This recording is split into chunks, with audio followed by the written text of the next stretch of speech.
Hello and welcome to another edition of Stockwatch. So as we begin the trading week, we hear over the weekend that AT&T are actually close to a merger of over $150 billion to get into the streaming service, well, the overcrowded streaming service. And the reason it's overcrowded at the moment is you have the likes of Disney, Netflix and Amazon really pushing high stakes to get into this battle, let's say, on the number one supremacy in the streaming giant service, at least for the remainder of the year. So this particular deal would bring one of Hollywood's biggest studios and Discovery's channels under the same ownership, because AT&T already owns CNN, HBO and Warner Brothers after acquiring these brands of over $100 billion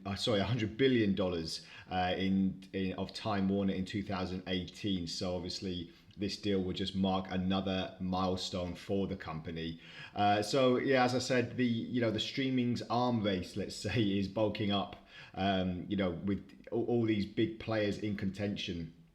And that's not included in, the likes of BT and other companies that want to try and get into the streaming service as well, because obviously they see a big cash cow in that respect. So, it's currently dwarfed by its larger rivals at the moment. This is Warner Media, which owns HBO at the moment, and HBO Max. But they have to get a long way to get over the 200 million subscribers that Netflix have at the moment. So looking at about 50 million subscribers at the moment for HBO Max.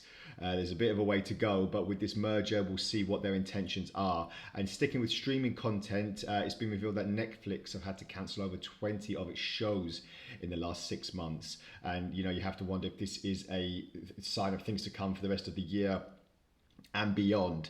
Obviously the movie industry and TV series industry did face some challenges last year with the pandemic, and obviously filming postponements and budget cuts as well. So this has put Netflix, their tendency, let's say, is to make cuts when cuts are due, and remove content from its platform when it gets a little bit overcrowded. So this has led to the abrupt conclusion of some of its big shows. So we'll have to see if this is, as I say, a sign of things to come for Netflix going into the third quarter, as we enter the middle of the year, and as I said, beyond as well. So something really interesting to look out for.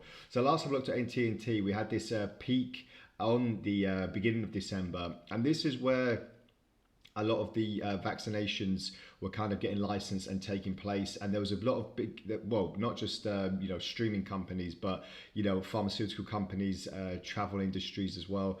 This was a big momentum push at the back end of last year, but since then we had a bit of a decline. But now that we've obviously gone past this peak, I'm looking at this previous peak as well. This is from last summer as well. So this is my next target, basically, just moving to the upside. If we can pierce this line, there's not too much in the way of divergences. There was a long-term bearish divergence, but I'm not really getting too excited over that, because it is quite a long-term bearish one, going nearly 6 months now. So if we can start pushing higher, then this is my next target. Nice buy position as well. We're trading very far away from the Ichimoku cloud as well, which is quite significant. On the intraday, same things happening again. Momentum is very much to the upside, and we're just waiting to see if it's going to keep progressing. As I said, not too much on the RSI at the moment, so I'm not really looking at that for too many clues, but I'm just going to see if we have another push to the upside, another dollar or so, $2,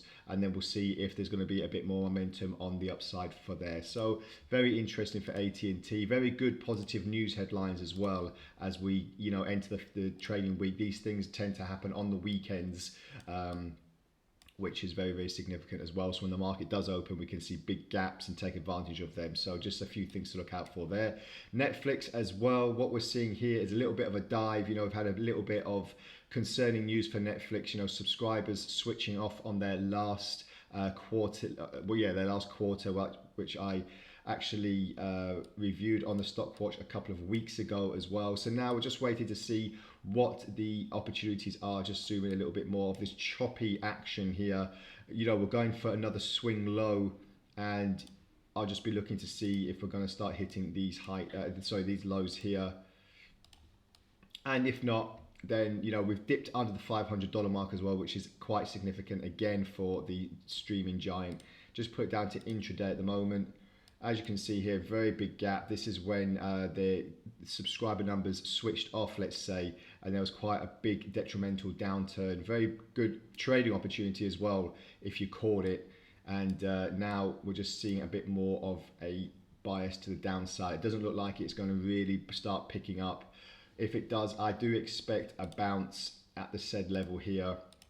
If it does keep falling, in the last few trading days, we've had a little bit of a pickup, but it is, being quite weighed down by what we're seeing in the last few trading weeks with negative headlines. So just a few things to look out for Netflix as well as we enter the trading weeks. That's all from the Stock Watch today. Thank you very much for joining me. If you have any comments or queries, please feel free to add them to the post and I'll get back to you as soon as possible. Have a great trading day ahead and bye for now.